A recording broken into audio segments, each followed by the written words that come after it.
Telugu Desam party అధ్యక్ష 42 సంవత్సరాలు పూర్తయింది. ఈ పార్టీ ఎన్నికల వరకే రాజకీయాలు, ఎన్నికల తరువాత పేదవాడి అభివృద్ధి, రాష్ట్ర అభివృద్ధి ధ్యేయంగా పనిచేస్తున్నాం. మీరు కూడా లాస్ట్ 5 years అధ్యక్ష ఏం చేశారు ఒకసారి సీనియర్ మంత్రిగా బొత్స సత్యబాబు గారు ఒకసారి తెలుసుకోవాలి. మేము కట్టినీళ్ళకి రంగులు వేసుకున్నారు, బిల్డింగ్లకు రంగులు వేసుకున్నారు, అన్ని ఎవరు పార్టీ తరఫున పనిచేశారో ఒకసారి గుర్తు చేసుకోవాలి. మళ్ళీ చెప్తున్నాం ఈ ప్రభుత్వానికి శాసన మండలి ద్వారా మీ ద్వారా ప్రజలకు తెలియజేస్తున్నాం. ఈ పార్టీకి, ఈ ఎన్డీఏ ప్రభుత్వానికి రంగు లేదు, రుచి లేదు, వాసన లేదు, ధనవంతులు లేడు. ఈ పార్టీకి, ఈ ప్రభుత్వానికి క్రైటీరియా అధ్యక్ష, క్రైటీరియా పేదవాడే క్రైటీరియా. రాజకీయ పార్టీలతో సంబంధం లేదు, కులాలతో సంబంధం లేదు, మతాలతో సంబంధం లేదు.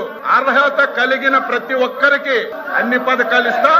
మీరు కూడా అర్హత కలిగిన వారికి ఏవైనా పథకాలు అందకపోతే ప్రభుత్వం దృష్టికి తండి చేస్తాం తప్ప ఏదో గత 5 సంవత్సరాలు ఊచ కోత ఈ రాష్ట్రంలో జరిగింది. ఎవరికైనా మాట్లాడే స్వేచ్ఛ ఉందా? నవ్వే స్వేచ్ఛ ఉందా? తిరిగే స్వేచ్ఛ ఉందా? ఈ ప్రభుత్వం చేసిన తప్పులు ప్రశ్నించే స్వేచ్ఛ ఉందా?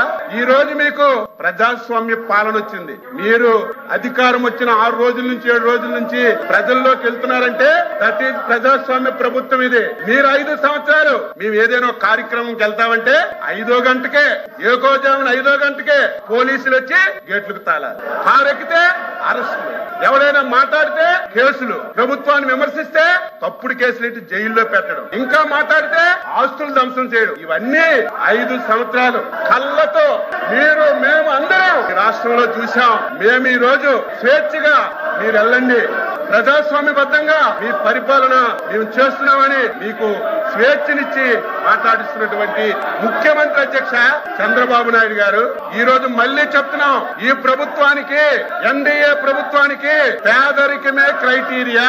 ఎవడు పేదవాడున్నా, ఏ పార్టీ ఉన్నా తప్పనిసరిగా ప్రభుత్వం నుంచి అన్ని విధాల సహాయం అందిస్తామని మళ్ళీ ఈ సభ ద్వారా రాష్ట్ర ప్రజలకు తెలియజేస్తున్నాను.